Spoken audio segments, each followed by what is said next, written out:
vamos dizer assim, temas complicados para vocês. Na semana passada, retrasada, né? Semana passada foi o Dodô que pregou. Na semana retrasada, pode trazer, Benê. Eu falei sobre 1 Samuel, da oração de Ana, que falava que de mim, né? Da procedência das bênçãos, da questão da oração de Ana. E hoje eu estava meditando na Bíblia e o texto que eu ia ministrar para vocês, eu vou ministrar, é Oséias capítulo 14, versículo de número 8. A minha versão que eu estudei era a Nova Tradução da Linguagem de Hoje.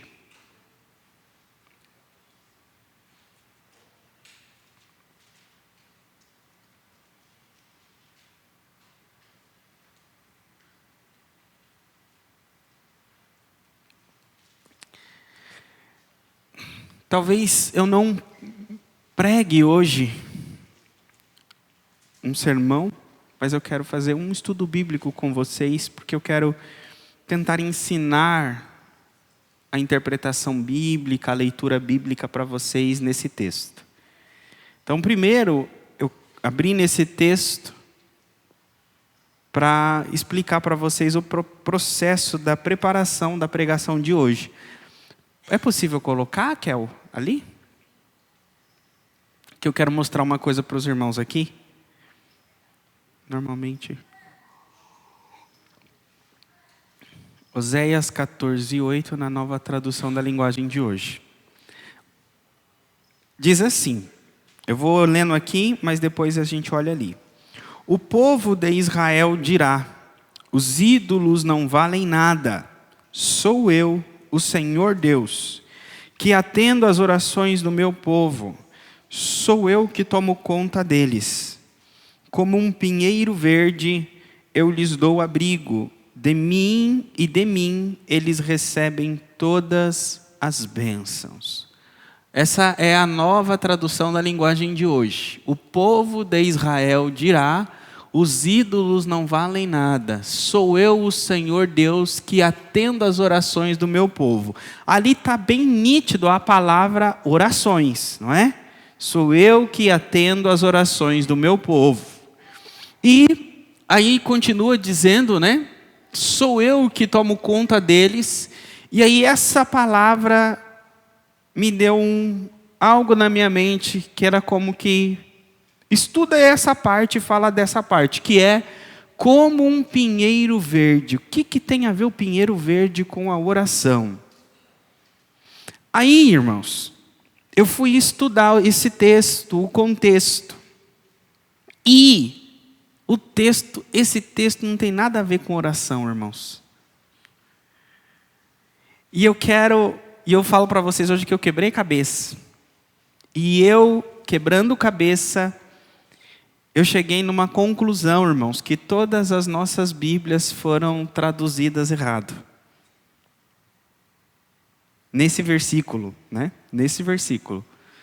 Não significa que a Bíblia está errada e é falha, mas nesse versículo, coloca, por favor, se vocês têm aí a tradução, a TB, tradução brasileira.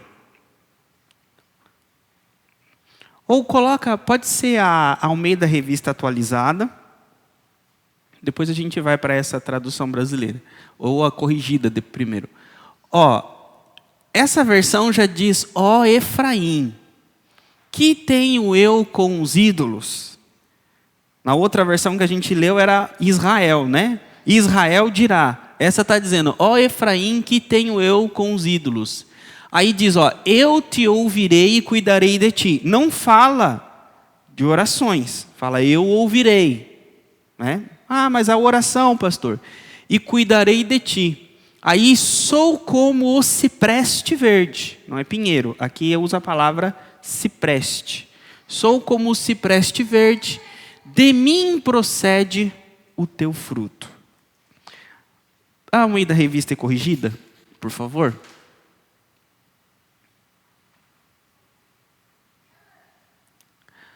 A Almeida Revista Corrigida diz assim, Efraim dirá, que mais tenho eu com os ídolos? Eu o tenho ouvido, e isso considerarei. Eu sou como a faia verde, de mim é achado o teu fruto. Um pouco diferente também, não é cipreste, não é pinheiro, é faia, mas usa a mesma palavra, tenho ouvido, e Efraim dirá. Vocês têm a TB aí? Não tem? A tradução brasileira, que é a que mais se aproxima da tradução literal do original, tá, irmãos? Não é que é a melhor tradução, é a que mais se aproxima da tradução literal.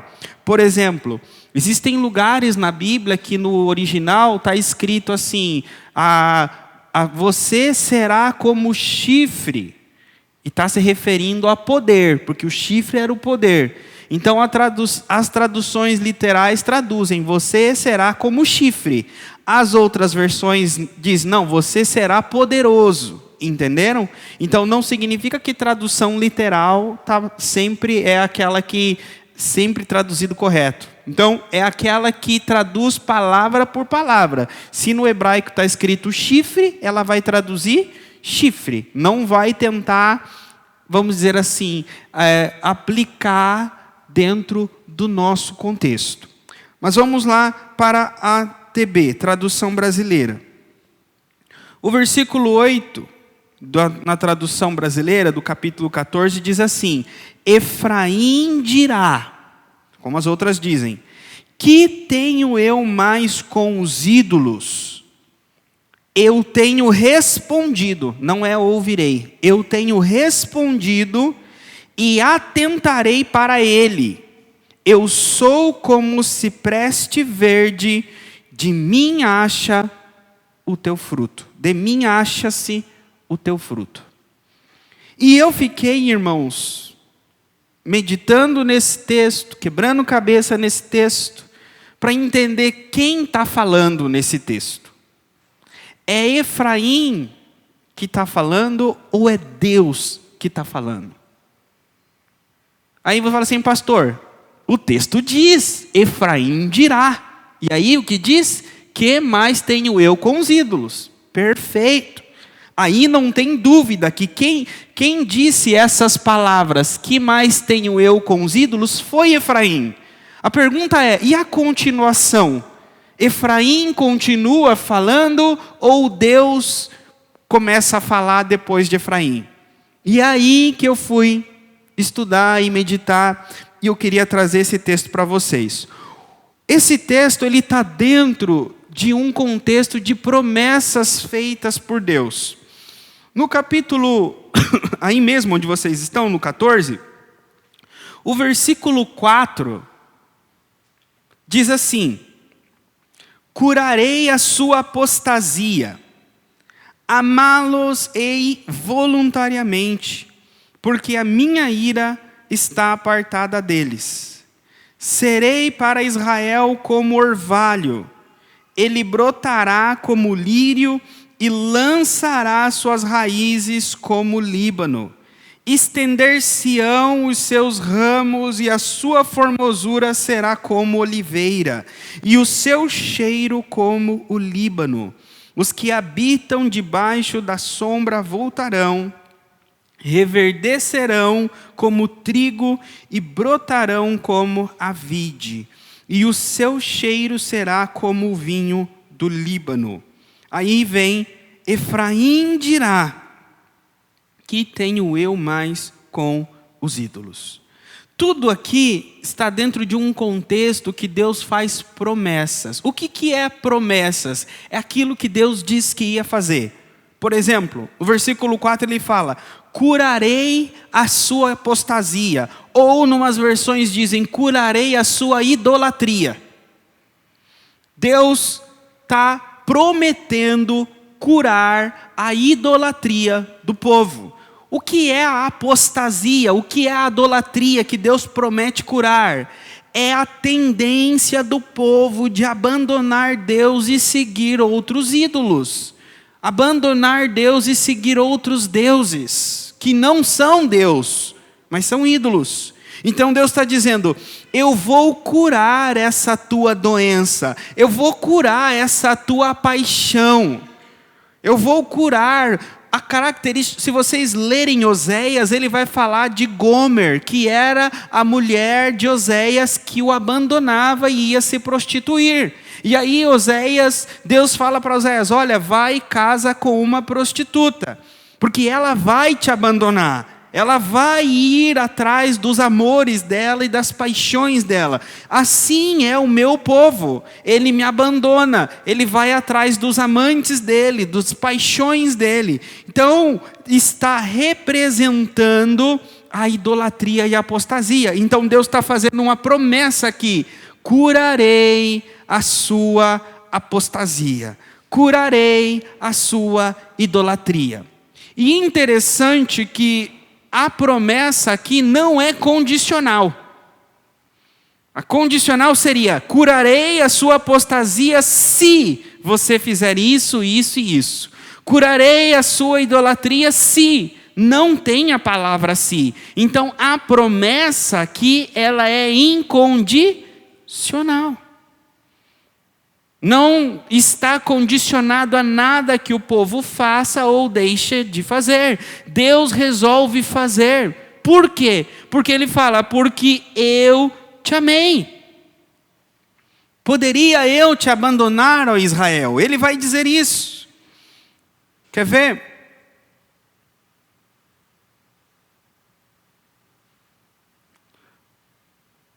Versículo 4 ainda.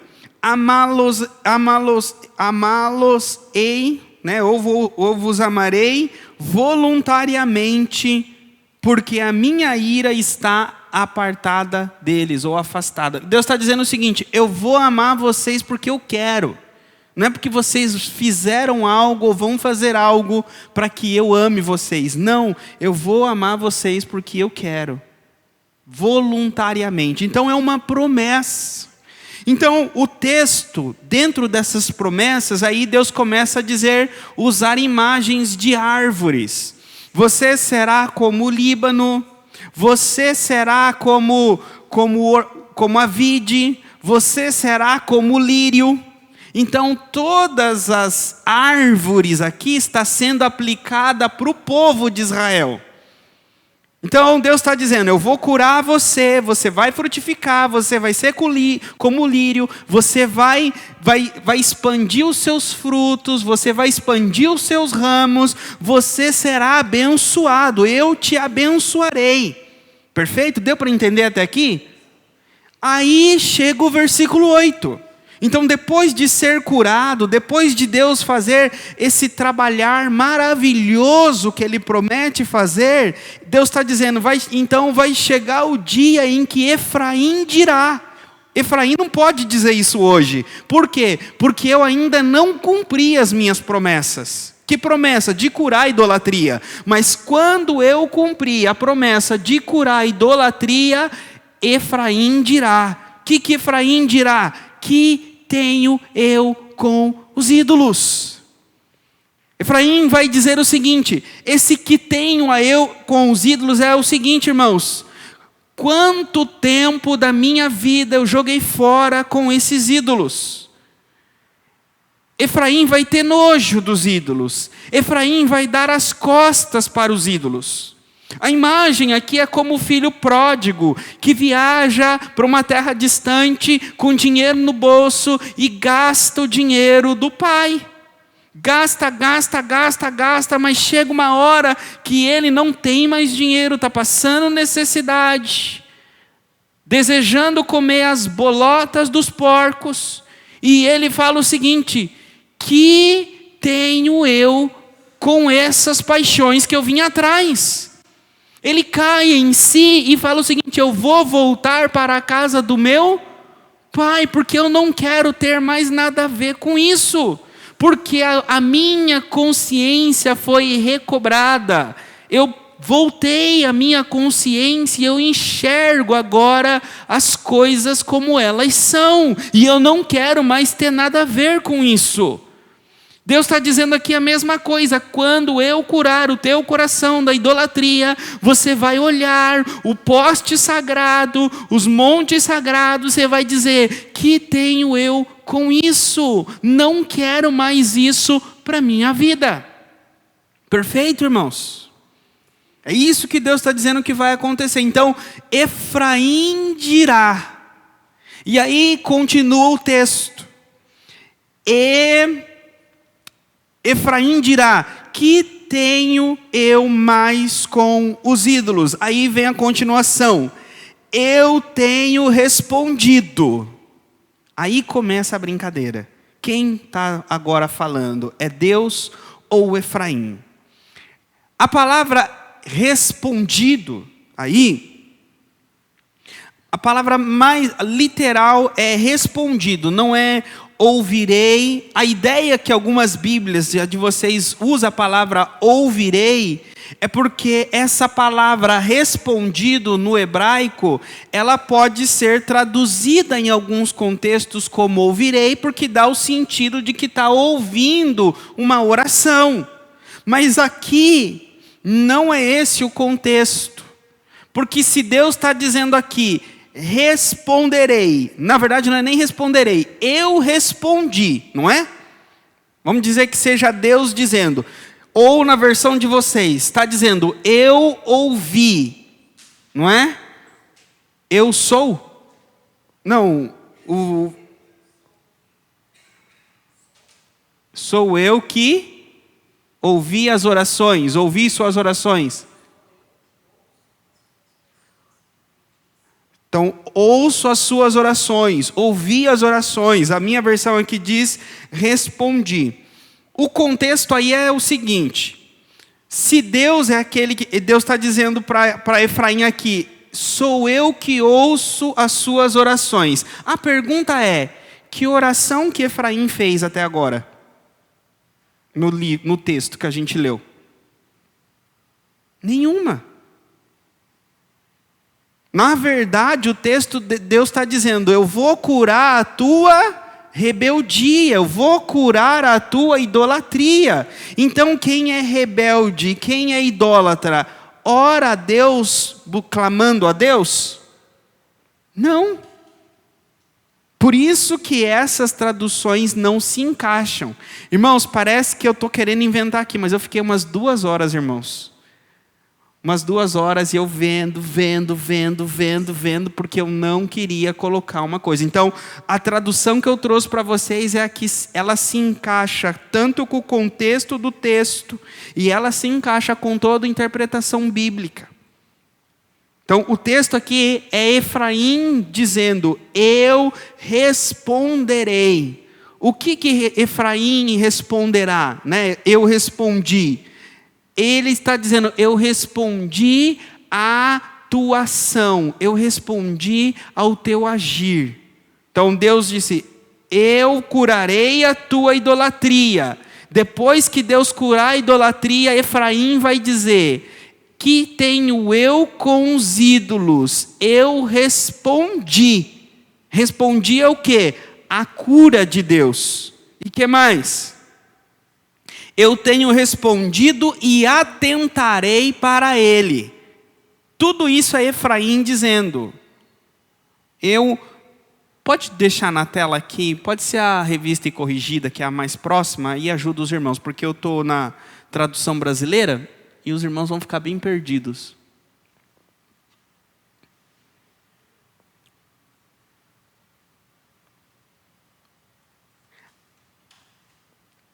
Ou também eu vou ler aqui da corrigida.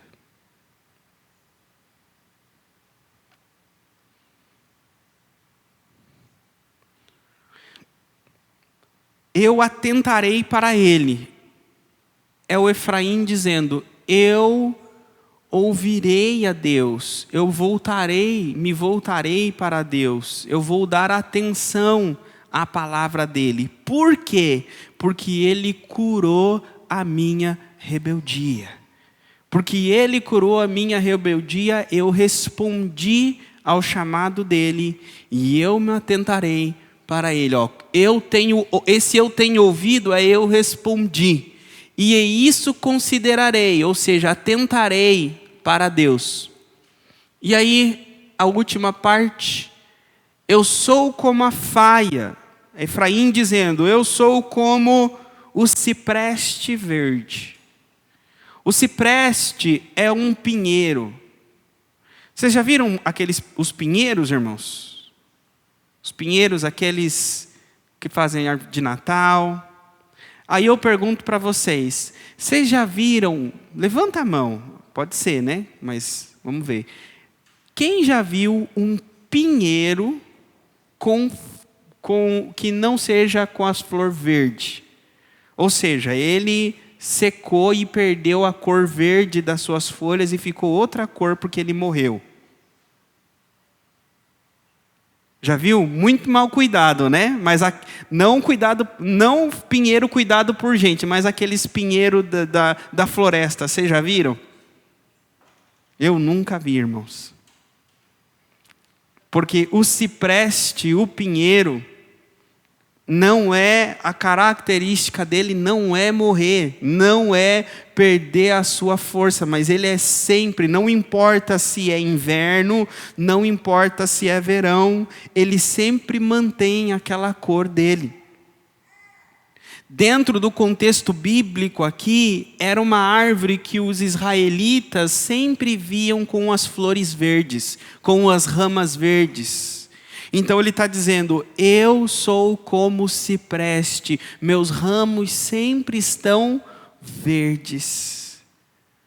Ou como diz o salmista, aquela árvore plantada junto às águas, que ela sempre produz frutos e ela sempre está viva. Então, Efraim está dizendo aqui, eu sou como o cipreste verde, e em mim os teus frutos são achados. Ou aí é achado o teu fruto, ou acha-se o teu fruto. O que ele está dizendo é o seguinte, em mim, Efraim, o teu fruto, qual é o fruto aqui? O fruto do agir de Deus. Porque o texto está dizendo, eu curarei a tua rebeldia. Então, esse é o agir de Deus na vida de Efraim. Ele está dizendo, todos verão em mim que eu fui transformado por ti. Mas isso aqui, Deus está falando que Efraim vai dizer. Entenderam? O texto começa lá, ó, Efraim dirá. Ele não disse ainda, não aconteceu. Deus está dizendo, depois que eu agir, é isso que ele vai dizer. Ele vai dizer que ele não tem mais nada com os ídolos. Ele vai dizer que ele tem respondido ao meu agir. Ele vai prometer lealdade para mim, que vai sempre continuar na minha presença. Ele vai dizer, ele vai olhar para a vida dele e vai dizer, eu sou como um cipreste verde. E ele vai dizer que em mim se vê o fruto da manifestação do poder de Deus. Agora, trazendo para os nossos dias, Deus tem promessas na Bíblia que foram feitas para mim e para vocês, maiores que essa daqui feitas ao povo de Efraim. E essas promessas que Deus fez são promessas feitas em Cristo Jesus. Aquele que está em Cristo é abençoado? Sim ou não? O quão abençoado é aquele que está em Cristo? Muito, imensuravelmente. Aquele que está em Cristo, ele recebe todas as bênçãos de Cristo. Ele é abençoado com todas as bênçãos espirituais nos lugares celestiais. Aquele que está em Cristo não tem condenação, porque já passou da morte para a vida. Aquele que está em Cristo pode dizer quem é, se Deus é por mim, quem será contra mim? Aquele que está em Cristo pode dizer, agindo Deus, quem impedirá? Portanto, a maior promessa que Deus fez para o crente é que daria a ele uma nova vida em Cristo Jesus. Tiraria ele do reino do pecado, do domínio do pecado, e transportaria ele para o domínio e para o reino do amado, para o domínio e o reino da luz. Nós somos deste mundo ou somos de Deus? Somos de Deus, nós não somos deste mundo. Este mundo jaz no... Então, se você não é desse mundo, você jaz no maligno? Sim ou não? Não. A Bíblia diz que o cristão, o maligno não lhes toca. Então, se você está em Cristo, o diabo não tem poder para tocar em você. Você não faz parte desse mundo que jaz no maligno. Você já foi transportado desse reino de trevas para o reino da luz. E a Bíblia diz que você é embaixador de Cristo Jesus. Ou seja, você é cidadão do céu. Irmãos, podemos, um policial da PM pode entrar na embaixada de qualquer país aqui e prender um cidadão de outro país dentro da embaixada conforme as leis do nosso país? Vocês entendem que vocês vivem hoje dentro de uma embaixada espiritual? E o diabo não tem poder pelas leis dele tocar em vocês, porque vocês não são cidadãos mais daqui, vocês são cidadãos de outra nacionalidade, de outra cidade. Então, portanto, vocês são novas criaturas. As coisas velhas se passaram, tudo se fez novo. E por serem novas criaturas, o Espírito de Deus habita em vocês. O Espírito de Deus não habitava em Davi. O Espírito de Deus não habitava em Moisés. O Espírito de Deus não habitava no povo de Israel. Eles eram cheios do Espírito para cumprir uma missão. Mas nós não. Nós somos a habitação do Espírito Santo. Não se fala de Davi, de Moisés, do povo de Israel no Antigo Testamento, que eles eram o corpo de Cristo, que Cristo era a cabeça e eles eram os membros, que eles tinham união com Cristo. Vocês, sim. Então, não tem como comparar as promessas feitas a Efraim e as promessas feitas aos filhos de Deus. Jamais deixarei de lhes fazer o bem, é o que a Bíblia diz. Então, se as promessas de Deus para vocês são muito maiores que de Efraim, eu quero pegar as promessas de Efraim e trazer para a vida de vocês. Primeiro, Deus tem poder de curar vocês da idolatria. Sabe aquele pecado que você acha que você nunca vai vencer? E pastor, faz anos que eu me conheço, que eu faço, que eu pratico, eu nunca vou vencer isso. Você vai, porque você não é escravo do pecado. Deus disse, eu te curarei da idolatria, e é isso que Ele vai fazer, Ele vai curar você do domínio de pecados. Eu estava lendo um livro, e é exatamente como eu entendi isso. Lembra na época que passou a lei nos Estados Unidos da liberdade da escravidão? Havia muitos escravos que se submetiam a senhores e foi passada uma lei. Aprovou a lei, agora havia escravidão? Não podia mais haver pela lei. Então aprovou a lei, todos os escravos foram libertos, não é? Então, só que alguns senhores de escravos chegavam para os seus ex-escravos, que agora eram homens livres, não eram mais escravos, e os arruaçavam, tratavam eles como tratava antes. Porque na cabeça daquele senhor, ele sempre vai ser um escravo. Então o Senhor o tratava como um escravo e tentava o forçar a agir como escravo. E o escravo temia o Senhor pelas coisas que viveu na mão dele no passado e obedecia. Alguns, não todos. A ideia da Bíblia é a mesma coisa. Nós éramos escravos do pecado, estamos em Cristo Jesus e foi promulgada a nova lei, a lei da graça, que agora o pecado não tem mais domínio sobre nós, não é mais o nosso mestre, o nosso Senhor, para que nós obedeçamos Ele. Mas volta e meia Ele vem na nossa mente, no nosso coração e nos obriga, nos força a voltar a obedecê-lo. Mas você é livre em Cristo Jesus. Não se submeta de novo.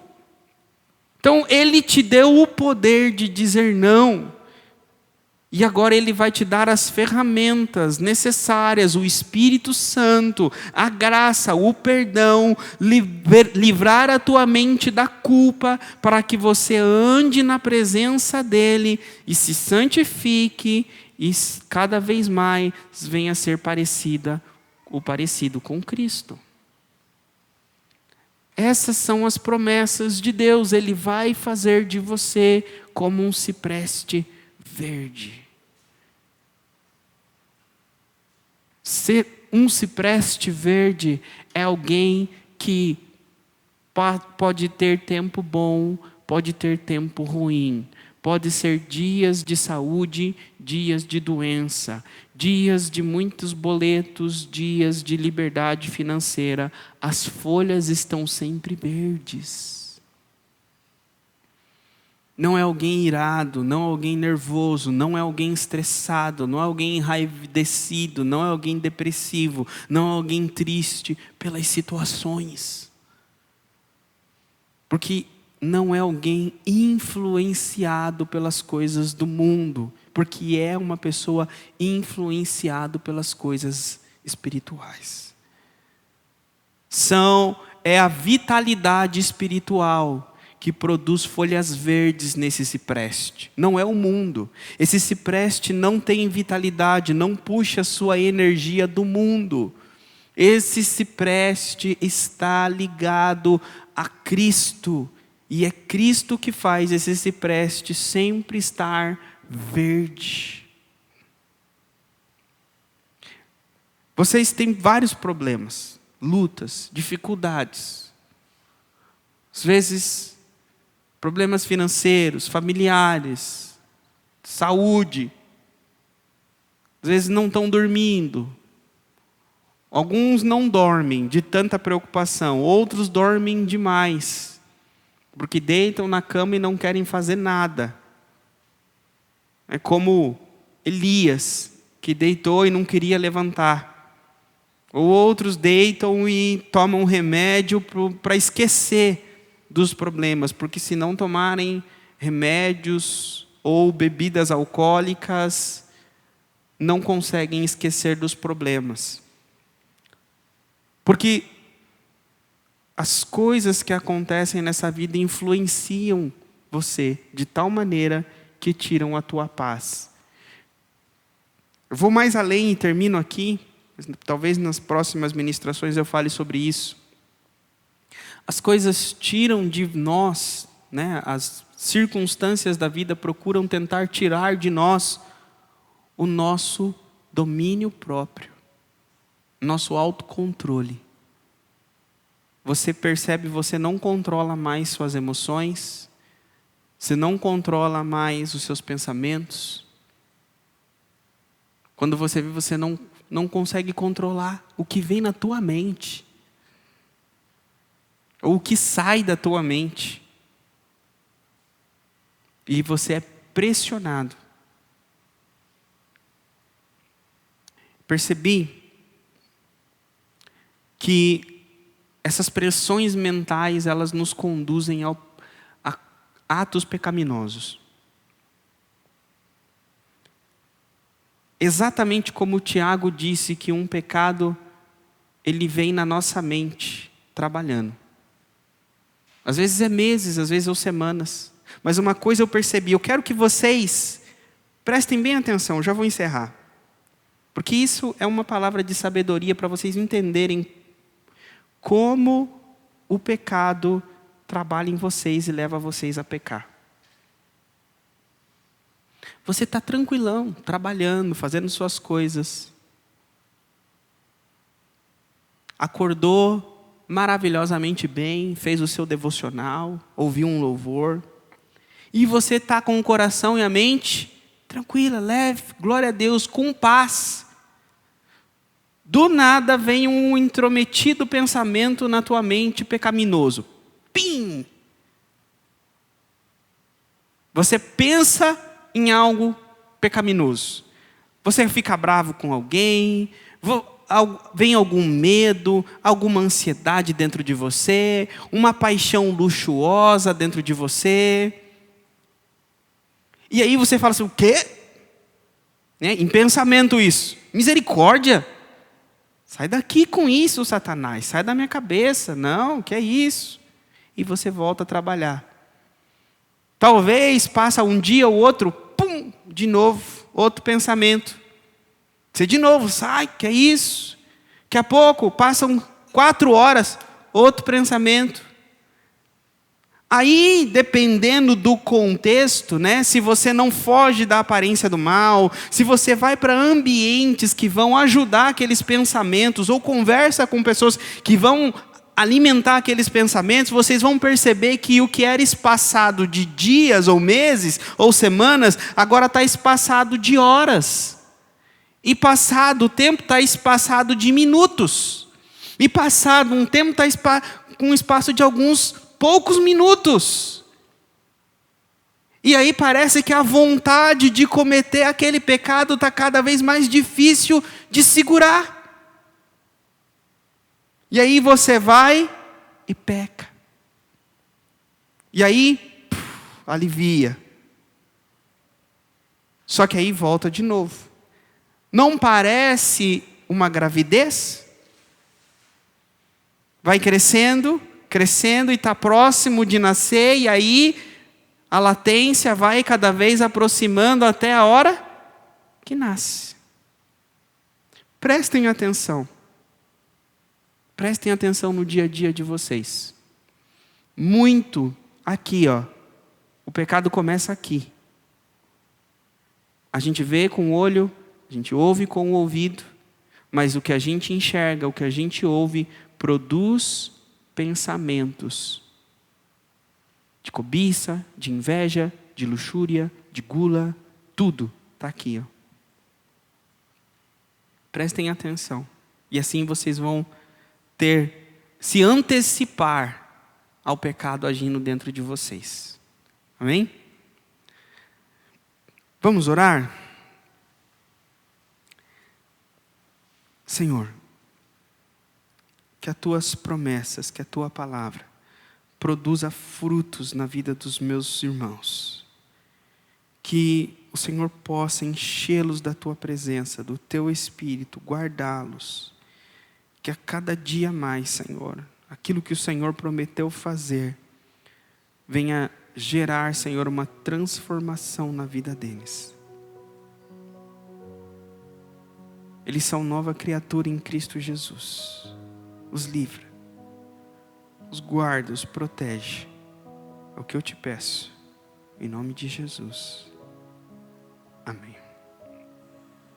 Tem alguém que se organizou, se preparou para dar o dízimo hoje? Se tiver, pode vir à frente.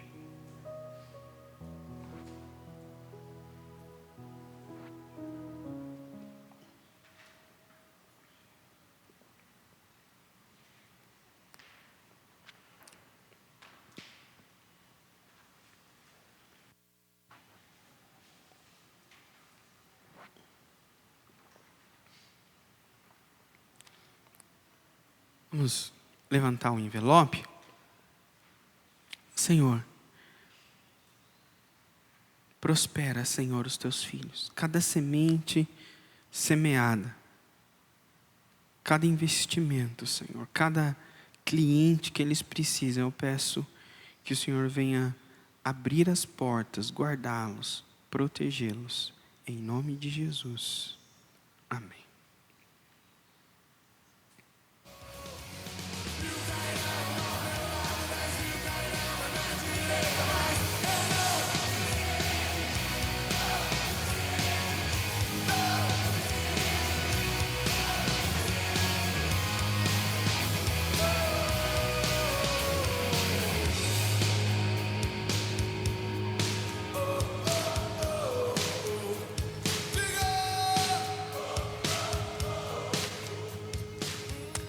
Vamos ficar em pé?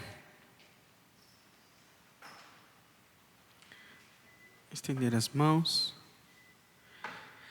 Senhor, guarda, Senhor, o teu povo, leva-os em paz, que eles tenham uma semana cheia do teu Espírito, na tua presença, em nome de Jesus. Amém. Paz do Senhor, irmãos. Deus abençoe vocês.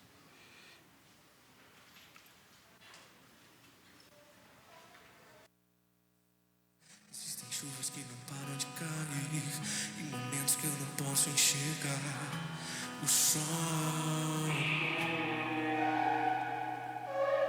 Passados que não querem passar, gigantes que ninguém vê. Só eu sei, eu e você.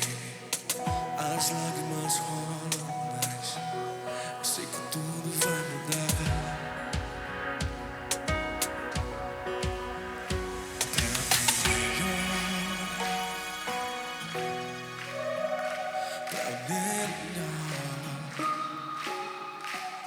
Vamos lá.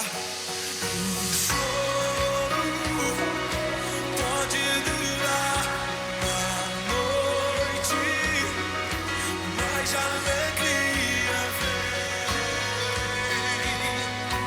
mais alegria.